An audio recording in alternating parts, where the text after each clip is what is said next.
what's going on? You know who it is. You know what it is. As I told you guys before, I told you I was gonna, discuss, what happened when I talked to Zachariah behind the scenes. Before I did the interview with him, Zachariah is the play-by-play guy for the Oakland A's. Zachariah is born and bred in the Bay Area. He's from Berkeley, and I'm from Oakland, and Berkeley is just the next city over. So he's pretty much the Bay Area. So he knows about E40. He's a hip-hop extraordinaire. So we talked some hip-hop. We talked a lot of shit.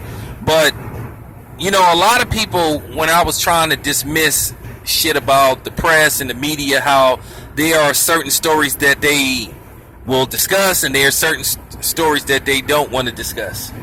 And he proved everything that I was saying. Now, I'm going to be cool. I'm not going to, I'm not going to tell you what me and him talked about because that man got to keep his job, so I'm not going to, tell you what was said. But I'm going to give you a hint. Remember when I said that a lot of these media outlets know about all this stuff that's going on with these killings among black men and just various incidents going on with black men? And remember when I was telling you that the media gets off on demonizing black men? And remember when I told you that these media outlets sort of like they tell you to stay away from certain shit, and that I told you that they have a pre-production meeting, every day on what they're going to talk about, on the shows and all that type of shit. Everything that I've been telling you in my past videos was confirmed about the media. This shit is no coincidence. So if you're wondering why there's cover-ups and all that type of shit with other certain incidents, they know about it. They just chose to ignore it. The media is playing this game with black people. They don't want... Now, this didn't come out his mouth. This is my own assessment and what I'm telling you. The media is trying to play the Jedi mind trick. They are really on this campaign to convince black people that racism doesn't exist. It's a figment of our imagination, and it never existed. That's the kick they're on these days.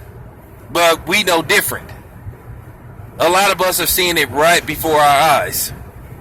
But I just wanted to give you guys a quick briefing, on how radio and TV works. And when y'all ask, damn man, how come they ain't talking about this story? How come they ain't talking about that story? Because they don't want to. They don't want to. And something else was said that tripped me out. Look, as I said before, if you black, unless you own the TV station or the radio station, you're not going to be able to be yourself. And a lot of these black dudes that's in radio and TV, they're just scared. They're so worried about losing their job to where they just go along with the program. They do what's ever said, what's ever said, told to them. So yeah, man, I just wanted to give y'all a briefing, man. You know what I'm saying? That's it. That's all. I'm out.